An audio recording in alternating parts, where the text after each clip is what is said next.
Tech Cocktail Conversations, candid insights from startup founders, entrepreneurs, and thought leaders from around the globe. Okay, so my name is Timothy Chi. I'm CEO of WeddingWire, Inc. We're an online marketplace for the wedding industry. What we do is we bring brides and local merchants together to help them execute on their big day. WeddingWire is actually my second startup that I've been involved with. The first one was a company called Blackboard, which is a local DC company in the e-education space that I co-founded with a bunch of other people right out of college.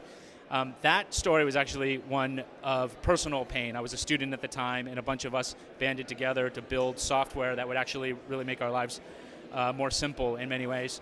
And WeddingWire was a similar story, just in a different industry. I was getting married in 2005 and found that the process was really frustrating, and set out to create a company that would solve some of those pain points that I experienced myself. The biggest challenge for me at all stages has really been finding great talent.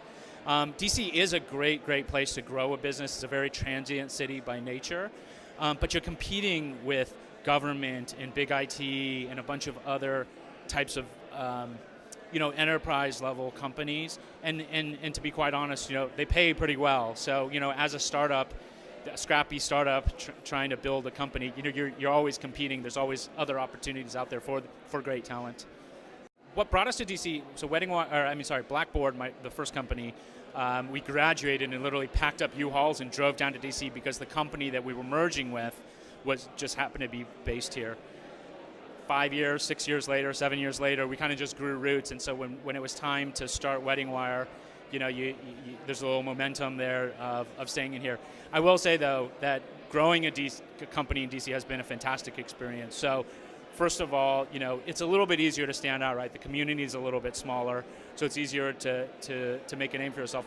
But more importantly, I think there's events like these. I mean, as you'll see, the entrepreneur community is actually very vibrant and very well connected here, and it's one of the things that I love about the city. Most recently, our company has been extremely customer service oriented.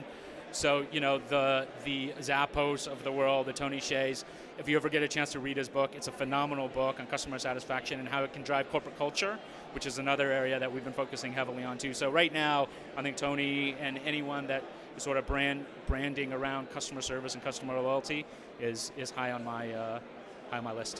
One piece of advice for a budding entrepreneur: co-found your company with great people. I mean, I think that, they say it takes a village. It really does take a village. So I've been really fortunate to be with two amazing teams, and I think that's the core that keeps a startup going is the people that you start it with.